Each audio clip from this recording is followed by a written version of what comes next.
L'esprit de vérité que le monde ne peut recevoir parce qu'il ne le voit pas et ne le connaît pas.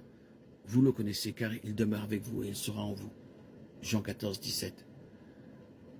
Jésus lui répondit, si quelqu'un m'aime, il gardera ma parole et mon Père l'aimera. Nous viendrons à lui et nous ferons notre demeure chez lui. Jean 14, 23. Vous pouvez donc comprendre pourquoi l'évangile de Christ est appelé la bonne nouvelle. En acceptant ce don, vous reconnaissez que vous appartenez à Dieu. Vous ne vous appartenez pas à vous-même car vous a acheté, racheté par le sang précieux de son Fils. 1 Pierre 1, 18, 19. Ce don gratuit extraordinaire du salut éternel ne peut être gagné par aucune bonne action. Jean 3, 16, Romains 3, 21, 25, Éphésiens 2, 8, 9. En fait, essayez de le gagner par vos propres efforts, comme si vous pouviez plaire à Dieu suffisamment pour gagner son acceptation, et c'est vraiment condamné dans la Bible. Galates 1, 6, 9. Je m'étonne que vous abandonnez si vite celui qui vous a appelé par la grâce de Christ pour passer à un autre évangile.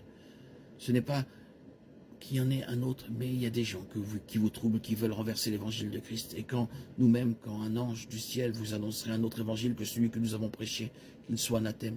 Nous avons déjà dit, je le répète à cette heure, si quelqu'un vous annonce un autre évangile que celui que vous avez reçu, qu'il soit anathème. C'est la différence entre le christianisme et pratiquement toutes les autres religions du monde, avec leurs règles établies par l'homme, sur ce que les gens doivent ou ne doivent pas faire dans leur tentative désespérée de gagner la faveur de Dieu et d'obtenir la vie éternelle pour leur âme. Votre salut est gratuit, un don inestimable de Dieu, plus précieux que le monde entier. Matthieu 13, 44, Matthieu 16, 26. C'est pourquoi l'auteur de l'Épître aux Hébreux demande « Comment échapperons-nous si nous ignorons un si grand salut, annoncé dès le commencement par le Seigneur et attesté par ceux qui l'ont entendu ?» Hébreux 2, 3. Aujourd'hui, si vous entendez sa voix, n'endurcissez pas vos cœurs. Hébreux 3, 7, 8. Je vous le dis, c'est maintenant le temps de la faveur de Dieu. C'est maintenant le jour du salut. 2 Corinthiens 6, 2.